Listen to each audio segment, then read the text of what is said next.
नेपाल इस समय आपदा की चपेट में है। 150 से ज्यादा लोग मारे गए हैं, 400 से ज्यादा मिसिंग हैं और अभी भी उन लापता की तलाश के लिए खराब मौसम में हेलीकॉप्टर की मदद ली जा रही है राहत बचाव कार्य चलाने के लिए। आज तक ग्राउंड जीरो पर मौजूद है, हम रोशुआ के रास्ते में हैं। इस खराब मौसम का सामना करते हुए तमाम जो रास्ते दरक चुके हैं, चट्टानें दरक चुकी हैं, रास्ते खत्म हो चुके हैं, इनके जरिए हम आगे कोशिश कर रहे हैं उस जगह पहुंचने के लिए जहां से इस आपदा की शुरुआत हुई थी।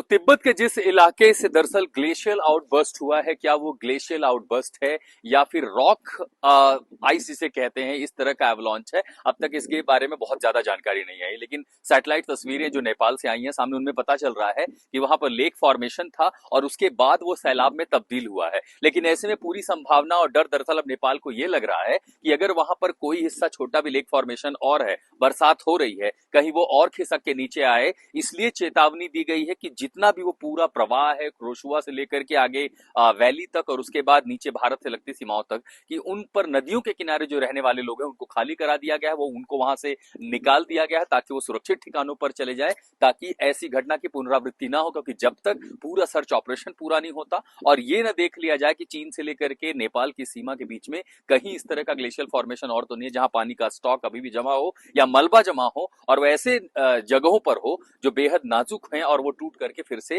नीचे गिरे। खासकर इस तरह जब ग्लेशियल बस्ट होते हैं, सबसे बड़ी चुनौती यही होती है कि दोबारा से वहां से मलबा खिसक करके नीचे ना आए। ये बहुत बड़ी आपदा है नेपाल के लिए, बिल्कुल वैसी ही जैसे सालों पहले उसने यहां पर अर्थक्वेक में देखा था। मैं इस समय नेपाल में हूं, काठमांडू से आगे नागडुंगा आगे हमारा रास्ता रोशुआ की तरफ है, लेकिन दरअसल स्थिति क्या है आपको दिखाते हैं। नागढुंगा के आगे चूंकि बड़ा ऑपरेशन चल रहा है आगे राहत बचाव कार्य के लिए, सड़क कई जगहों से बह गई है। तो मेरे पीछे आप जो देखेंगे कि बड़े बड़े जो ट्रक हैं उनको यहीं पर रोक दिया गया है, इसके आगे गाड़ियों की आवाजाही जो है अभी उसकी अनुमति नहीं है। तो यहाँ पर आप देखेंगे इस जगह पर पुलिस ने बैरिकेड लगा रखे हैं और इसके आगे जो है गाड़ियां नहीं जा रही हैं। तो पूरा जो राहत बचाव चल रहा है, रेस्क्यू ऑपरेशन बड़े पैमाने पर चल रहा है, वो हेलीकॉप्टर के जरिए किया जा रहा है। 15 से 20 हेलीकॉप्टर लगाए गए हैं, दुनिया के अलग अलग देश मदद भेज रहे हैं, भारत की ओर से भी मदद भेजी गई है। जो रसद है, आवश्यक जो वस्तुएं हैं, दवाइयां, इन सब की जरूरत पड़ रही है। ये ऐसा टेरेन का इलाका है कि काठमांडू एक वैली है, लेकिन इसके वैली का आगे का पूरा रास्ता पहाड़ी है और चूंकि पहाड़ों में ही जिस तरह की चिंता बढ़ी है, जिस तरह की स्थिति है, ऐसे में पूरी कोशिश ये है कि ज्यादा आवाजाही वहां पर ना हो, क्योंकि दोबारा जो हादसे हैं उसकी पुनरावृत्ति हो सकती है।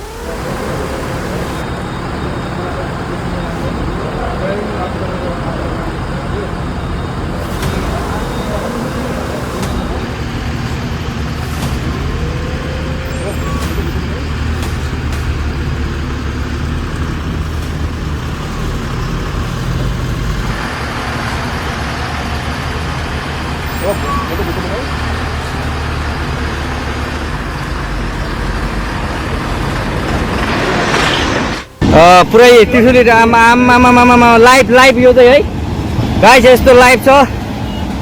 ओहो, पुरै ड्याम फुटेर आयो, पुरा चाइनाको ड्याम फुटेर आ रहेछ।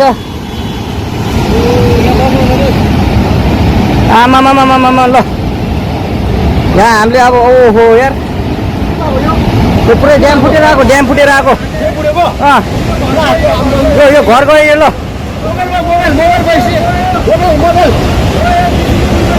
ल त्रिशुली बजारै गयो यार, ल गयो यार।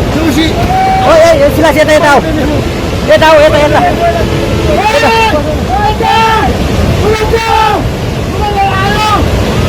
आमामामा यार,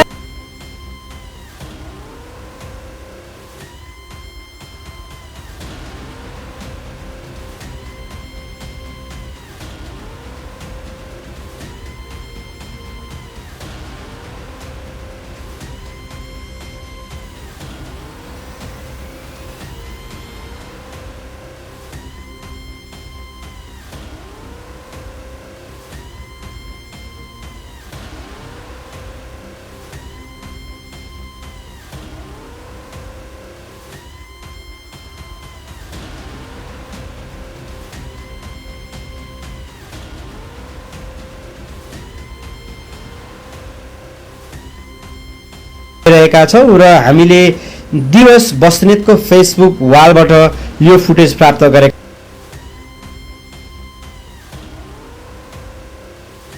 रहेका छौं र हामीले दिवस बस्नेतको फेसबुक वालबाट यो फुटेज प्राप्त गरेका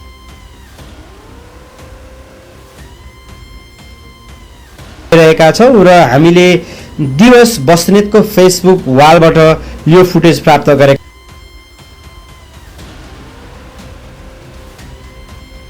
रहेका छौँ र हामीले दिवस बस्नेतको फेसबुक वालबाट यो फुटेज प्राप्त गरेका